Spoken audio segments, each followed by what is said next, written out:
This video shows how to properly change the motor in your Portacool Jetstream 270 portable evaporative cooler. To begin, ensure the evaporative cooler is unplugged and on a level surface. Remove the media flap from the back of the evaporative cooler and then remove the Cool Comfort evaporative media.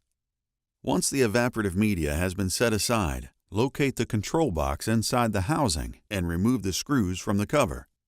The cover should come off easily. Find the two fan motor cords in the control box and disconnect the wires from the switch. Cut the zip ties holding the wires to the fan brace, making sure to not cut the electrical wires. Loosen the two nuts on the fan brace to release the belt and remove the belt from the motor pulley.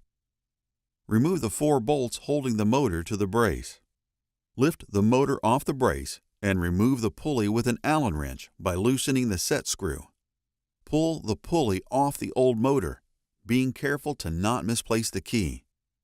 Place the pulley on the new motor by aligning the key and sliding the pulley on the motor shaft. Tighten the set screw. Place the new motor on the brace, line the pulley up with the fan hub, and secure it with 4 bolts. Position the belt on the pulley and tighten the 2 nuts on the fan brace to tighten the belt. Connect the 2 fan motor wires to the switch in the control box. Gently place all cords back in the control box and place the cover back on, securing it with 4 screws.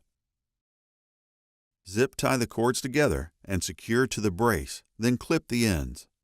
Replace the evaporative media, beginning on the outer edges and working towards the center. The arrow sticker should point up and inward on each piece. Replace the evaporative media flap and secure it with screws.